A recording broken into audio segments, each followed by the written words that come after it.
pemerintah Kota Palembang kembali akan melelang kendaraan dinasnya. Badan Pengelola Keuangan dan Aset Daerah menargetkan 42 unit kendaraan dinas untuk dilelang sebagai upaya penertiban aset dan efisiensi pengelolaan barang milik daerah. Sepanjang 2025 lalu, tercatat 88 kendaraan dinas dilelang dengan 47 unit terjual. Hasil lelang mencapai 495 juta rupiah dan seluruhnya masuk sebagai pendapatan daerah. Sementara, nah lelang kendaraan ini 2025 sudah kita laksanakan.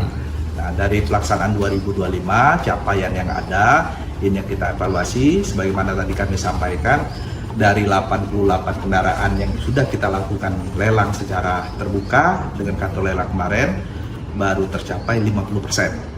Dan ini akan menjadi lanjutan lagi di tahun 2026 akan kita laksanakan lelang ulang plus menambah jumlah unit yang akan kita lelang. Kedepan Pemkot Palembang akan terus melakukan lelang kendaraan dinas agar aset yang tidak lagi efisien tetap memberi nilai tambah untuk daerah. Nur Muhammad, Kompas TV, Palembang, Sumatera Selatan.